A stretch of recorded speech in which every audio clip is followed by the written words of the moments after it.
jabaadhaa gaachana garaanuyi abdii sabaa firraa buqqifna farreen qabsoo keenyatti yaadu dhaba hidda shaacirroo obtuu ololaa fi soba woboo jabaadhaa gaachana garaanuyi abdii sabaa firraa buqqifna farreen qabsoo keenyatti yaadu dhaba hidda shaacirroo obtuu ololaa fi soba.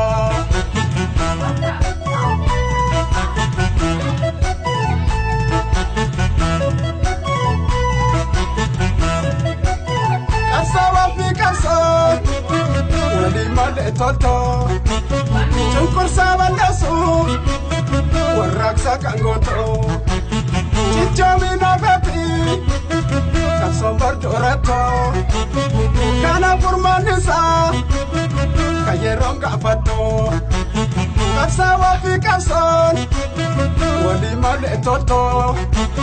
Chunkur sabandasu Warraksa kangoto Chichomi nagati Kapsobar dorato Kana purmanisa Kayeron kapato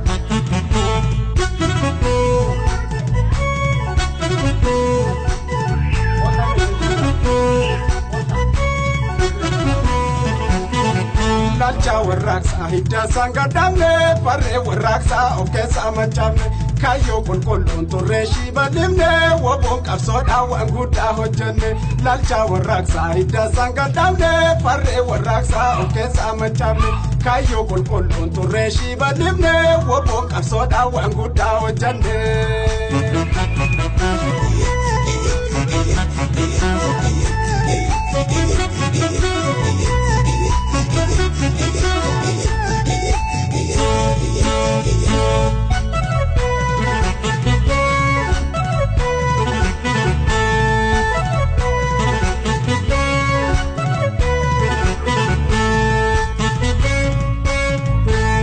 jabaadhaa gaachana garaanuyi abdii sabaa firraa buqqifna farreen qabsoo keenyatti yaadu dhaba hidda shaacirroo obtuu ololaa fi soba woboo jabaadhaa gaachana garaanuyi abdii sabaa firraa buqqifna farreen qabsoo keenyatti yaadu dhaba hidda shaacirroo obtuu ololaa fi soba.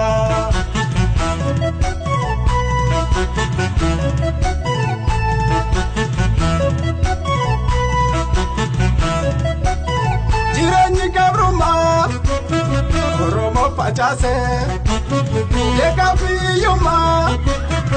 Irati dagakse Biya sati base Makabdir kesese Nutu bili samsa Chunkur sarakase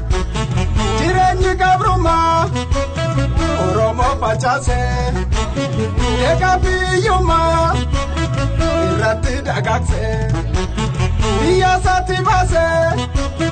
Makabdir kesise Nutu bili samsa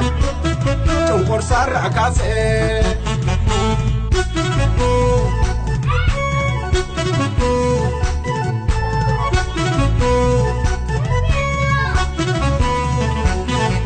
Obsa kapsomna dammi keenya jenne lafee cabsine dhiiga dhangalafne qabsoo dhaabbaane waan hundumaa dhibne numa toofiidhaa bilisummaa wine obsaan qabsomna dammi keenya jenne lafee cabsine dhiiga dhangalafne qabsoo dhaabbaane waan hundumaa dhibne numa toofiidhaa bilisummaa wine obsaan qabsomna dammi keenya jenne lafee cabsine dhiiga dhangalafne qabsoo dhaabbaane waan hundumaa dhibne numa toofiidhaa bilisummaa wine.